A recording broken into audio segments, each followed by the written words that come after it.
Diamond dance on my teeth, 100 bands on my jeans.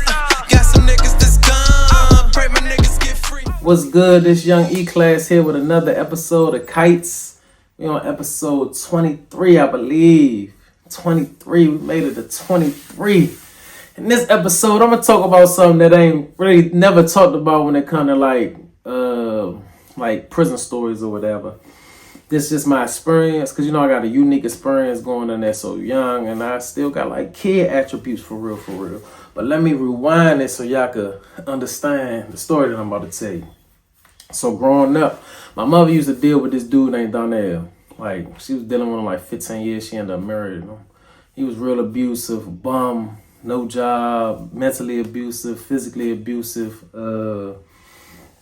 He the first person that I ever vowed I was gonna do something to when I get older. I ain't gonna lie. But nevertheless, to say she was dealing with him like my whole childhood for real. And he from around Detroit Park. So anybody that's from Detroit Park, any of my older guys, y'all might know him. His name's Donnell Howard. He got a brother named Marion. Marion, that was my man. That was my dog. And then he got another younger brother named Devoy. Devoy was my dog too. Devoy was crazy too. Devoy was like him and his light-skinned cousin, I forgot his name. They was like the first youngest that I was seeing getting locked up, going like to the receiver home and Oak Hill and Boys Village and all that type stuff. So, but they was like, current guns and throwing even BB guns. I remember Devoy used to be across the street from our apartment and shooting BB guns at my neighbor through the window because she was real big so she couldn't move. But their mother named Erlene. Erlene, she was cool. That was like, she was like a step grandma to me. She was always good to me. Like, his family is honestly like my cousins on my father's side of my family. You feel what I'm saying? Like, that came from, mom mess with dudes all that be in the same environment for real. Some of them, some dudes you can't or whatever. But nonetheless, to say Erlene's favorite movie ended up being my favorite movie, which was It. She used to play It every day. Like every day, bruh. And I know It came out recently in these last couple years. Everybody know about It, and they got the TV show out now. But I'm talking about the original It from the 90s. This was in the 90s when I was young. So I used to watch It every day. I used to be around Detroit Park with them a lot. My mother used to leave me over there sometimes. So I used to just want to go over there with Marion or Devoy for real. And we was in the first court, first building. I forgot what the building number is. I was young. But I used to watch It so much, man. It made me scared of clowns. I used to hyperventilate around clowns or get real bad anxiety, so I couldn't go to the circus and stuff like that. Like, I still don't really fool with clowns. I still don't really mess with clowns. Like, I would prefer not to be around a clown. And you clown dudes too, but nah. So now let's fast forward. I'm in prison, 16 with 40 years. And I'm still having nightmares about this clown. So one day I remember vividly, man, I was kirking in the cell, like kicking and moving. And I guess I was like acting out my dream because I kept hitting the wall. So I remember my dream being about the clown trying to kill me and doing all the little pranky stuff in the movie. And the movie also, let me add that the movie also became my favorite because it was my first time seeing an adult movie from a kid's point of view. Meaning like the kids on there, the actors on there was kids. Like, and the clown was trying to kill the kids. I never seen an adult movie with kids in it that was, in adult scenarios of me trying to be running from a murderer. And that movie gave me the chills, bro. That movie messed my dreams up for a long time. So I'm in the cell, I'm sleeping, kirking out, like I'm doing whatever, and I'm hitting the wall. So my man, he bang on the wall, boom, boom, boom, boom, boom, boom, boom, boom, boom, boom. Mind you, the cut, Maryland House of Correction is all single cells. It's single cells and dormitories. I'm like, yeah. I jump up, like, yeah, man, I'm sweating. My bed is drenched. Like, you could wring it. Like, my bed was drenched. My heart was beating. I'm just like, yeah. He's like, man, you good over there? So, I can't tell a dude in prison, yeah, I'm having a nightmare about a killer clown. Like, you can't, I'm in an adult prison. Like, that ain't nothing you could talk about. Like, and that was like such a unique factor with certain things that I was going through, or certain changes, even with like changes with my body.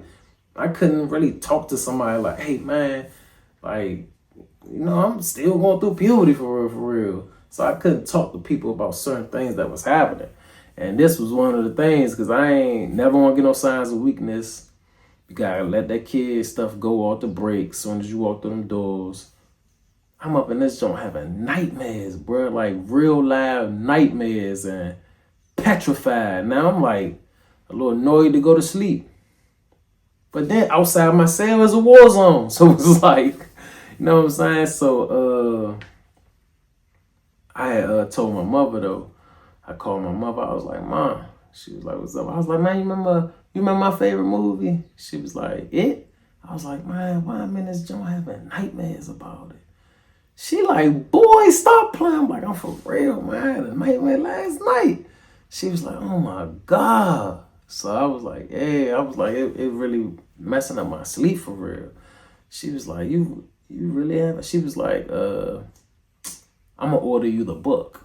So I was like, man, I ain't trying. She was like, no, you should read the book because like you could overcome it by just, you know what I'm saying, indulging in it, doving in it. So I was like, I ain't bet I'd do that. So she ordered me the book. The book was huge, but I couldn't really read like that. So the book sat for a minute. I ended up reading it eventually down the line. But I couldn't really read like that when I went to prison. And I'm only laughing because it's just ironic. It was funny. But I couldn't really read like that when I went to prison. So, like when I told y'all that the old heads was on me about going to school, I really needed to go to school, bro. I really couldn't comprehend and read that well. Like, because when I was on the streets, I wasn't. Like, I gave up applying myself in school, like I said before, in probably like 4th, 5th grade. When I won the science fair, and none of my peoples came to it, so I was like, I'm done with school. But I, you know what I'm saying, still was going as a child all the way up to like 7th grade. I got expelled, so I used to get work sent home. I got expelled, and then at 8th grade I got expelled. I got expelled early in 8th grade for some firecrackers, bro. I was blown.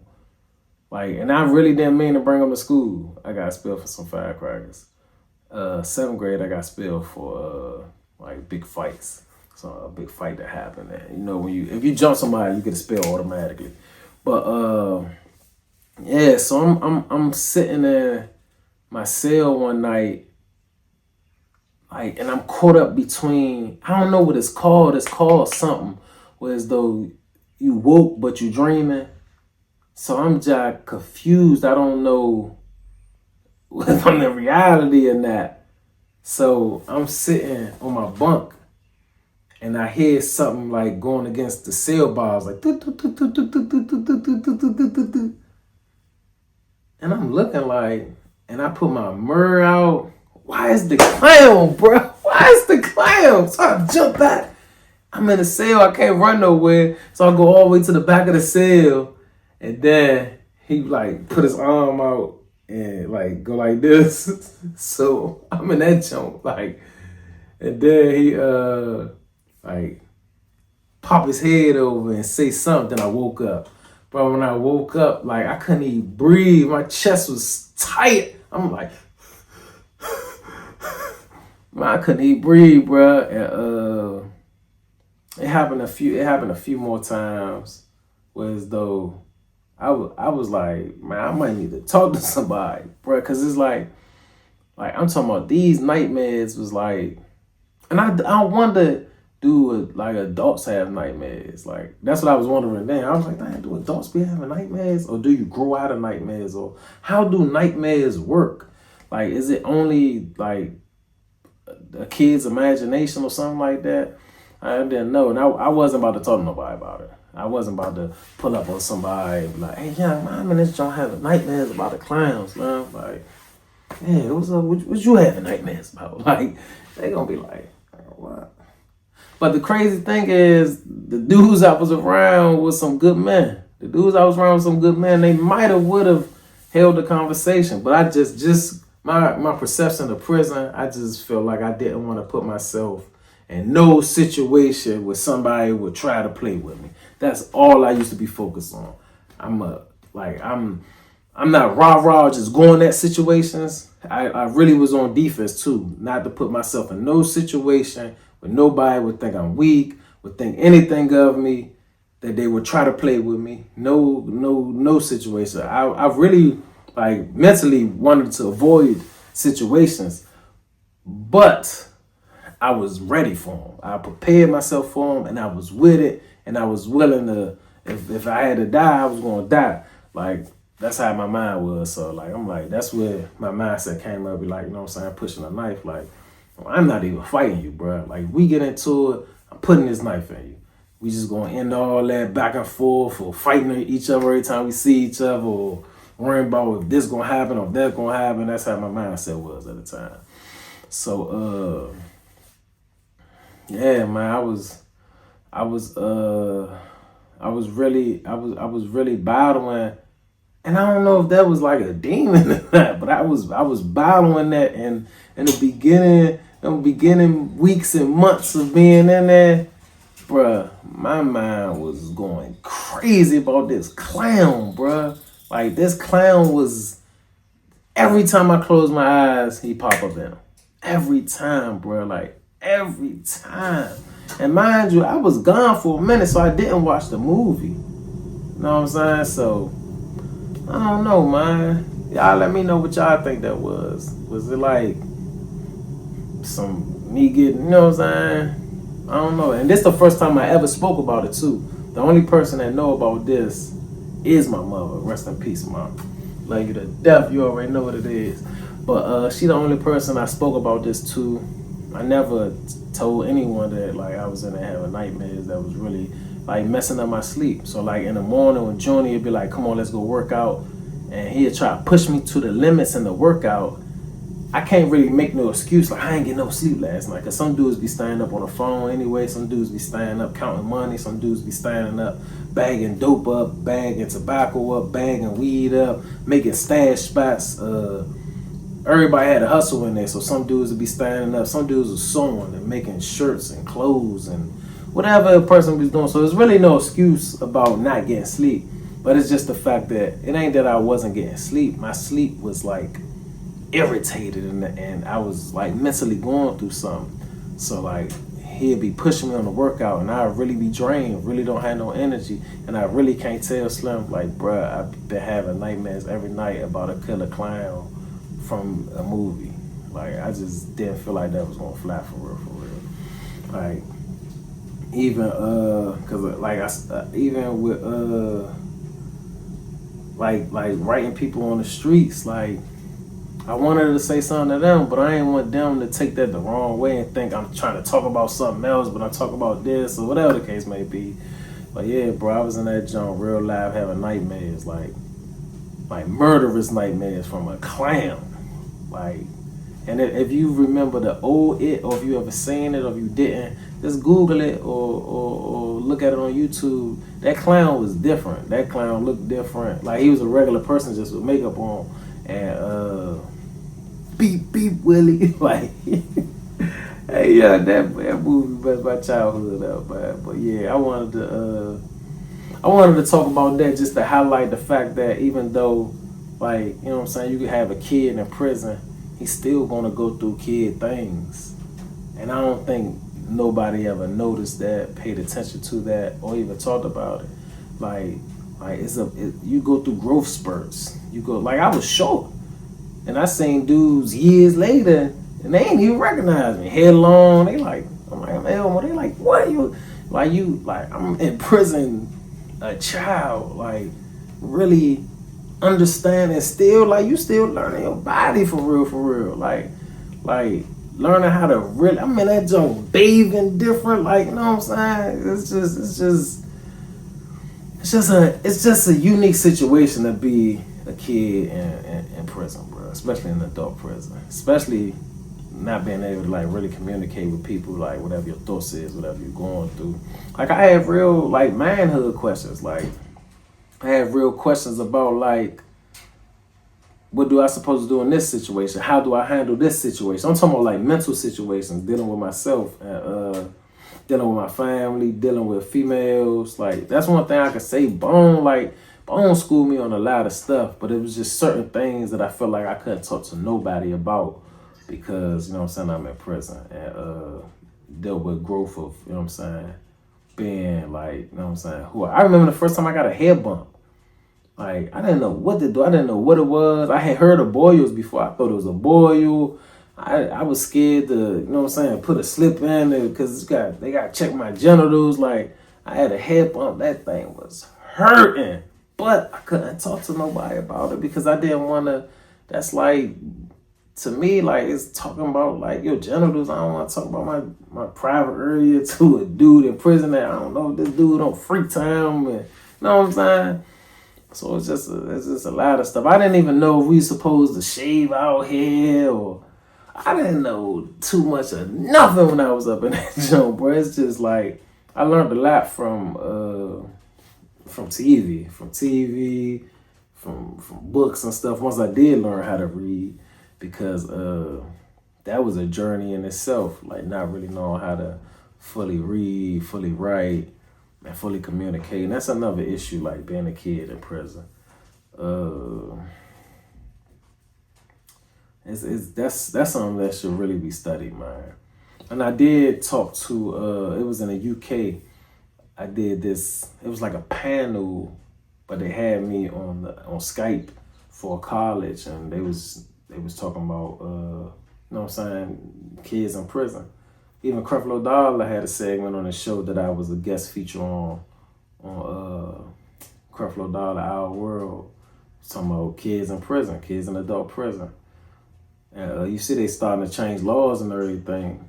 And I fully understand just experiencing that and knowing what I was going through from my transition from a child, teenager, young man, young boy to a young man to a man, going through that whole phase, like it wasn't an easy task, man. Mentally, it really wasn't easy. And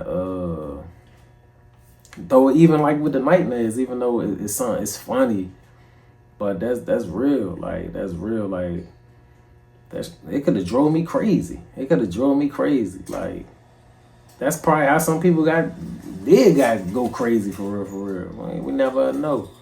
But yeah, man, I just wanted to come and knock that kite out right quick and get it to y'all people. Let me know what y'all think about it, man. Let me know what y'all think. Like I said, if y'all have any questions, any comments, drop it in the comment section. I always be going through the comments. Also, like, subscribe, share, man. Let the people know about the kite. Send a kite to somebody. Send a kite to somebody, man. We on episode 23. I'm sure everybody didn't see episode 1, 2, 3, 4, 5, whatever. Send a kite to people. I even got the kite interlude. Send a kite to somebody, man. You already know what it is, Young E-Class, and I really appreciate y'all for supporting me.